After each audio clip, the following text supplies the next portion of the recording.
Di diskusi hangat yang mempertemukan dua tokoh dari fraksi PDI Perjuangan, Adian Napitupulu dan Irma Huta Barat. Dalam video ini, Anda akan menyaksikan perdebatan tajam dan analisis terkait kebijakan kenaikan pajak 12%. Pertambahan nilai PPN dari 11% menjadi 12%. Apa dampak kebijakan ini bagi masyarakat kecil? Bagaimana solusi yang ditawarkan untuk mengurangi beban rakyat? Saksikan bagaimana kedua tokoh ini menunjukkan pandangan berbeda dalam menyikapi tantangan ekonomi bangsa kita. Mari kita simak bersama. Pasal berikutnya di undang-undang yang sama, pemerintah diberikan kewenangan untuk menurunkan pajak sampai 5%, bahkan menaikkan sampai 15%. Itu tergantung mereka mau atau tidak, dan bisa dibahas dalam era APBN. Jangan. Makanya saya maunya kita bicara, oke, ini ekonomi berat. Oke, makan gratis, butuh anggaran, IKN butuh anggaran, semua butuh anggaran. Kita tidak mau ada yang tidak berjalan. Salah satu solusinya pajak. Oke, akan ada dampak, ada. Yuk kita bicara menangani dampaknya, yuk. Jangan bicara sebab naiknya. Dengar dulu. Bukan itu yang mau saya bahas. Saya bilang bahwa saya ketika kamu bicara siapa partainya. Ya ampun. Jadi gini. Jangan Ibu. Gini. Karena ada tadi kan Bung Adian di parlemen tadi Anda bilang Anda ini adalah aktivis 98 yang menjadi politisi pada waktu tahun 98 ya.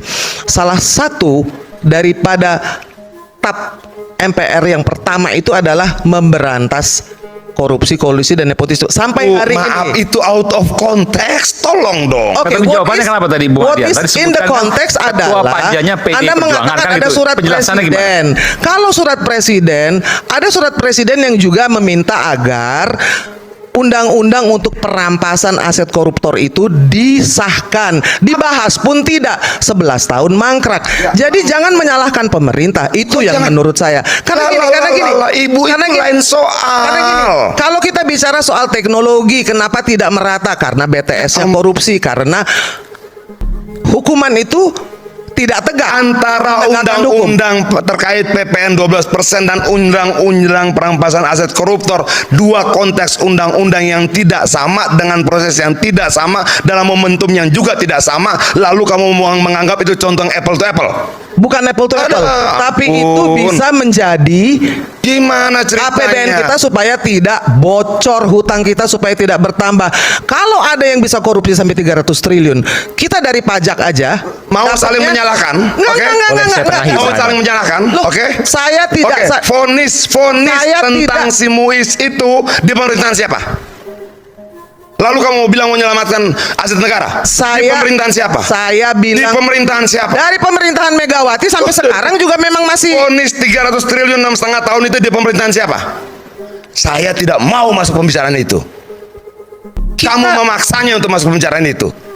Kita bicara soal jadi untuk saya mau bicara dampak ekonomi yang harus kita lewati sama-sama. Caranya bagaimana? Apa yang membuat Anda berpikir politik? Apa yang membuat Anda berpikir bahwa korupsi tidak berpengaruh terhadap ekonomi? Dalam diskusi terkait kebijakan pajak pertambahan nilai PPN yang dinaikkan dari 11% menjadi 12%, terjadi perdebatan sengit antara Adian Napitupulu dan Irma Huta Barat. Keduanya memiliki pandangan berbeda terkait dampak, urgensi, dan solusi atas kebijakan ini. Adian Napitupulu menekankan pentingnya melihat dampak kebijakan ini terhadap masyarakat kecil. Ia menyoroti bahwa kenaikan PPN berpotensi memperburuk daya beli masyarakat, terutama kelompok rentan. Kita tidak bisa hanya mengandalkan kenaikan pajak sebagai solusi. Ada isu korupsi yang perlu diberantas. Jika aset-aset hasil korupsi dirampas dan digunakan untuk pembangunan, beban masyarakat dapat berkurang, tegas Adian.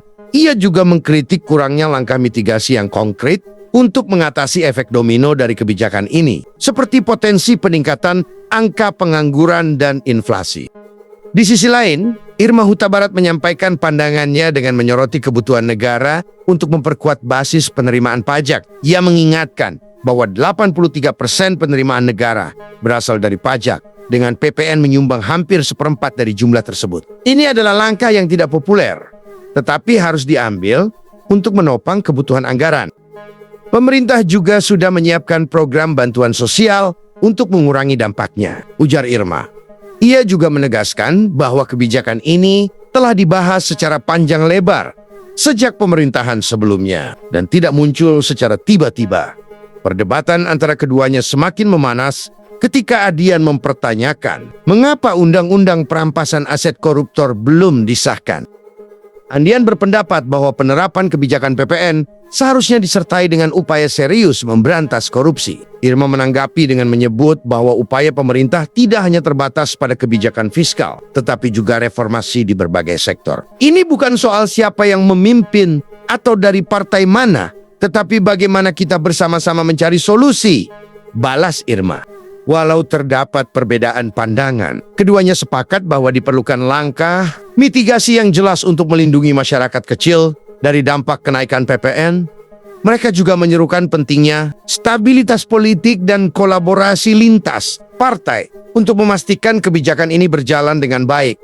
Perdebatan ini tidak hanya mencerminkan tantangan dalam merumuskan kebijakan publik, tetapi juga menunjukkan bagaimana kepentingan rakyat menjadi fokus utama dalam setiap keputusan politik.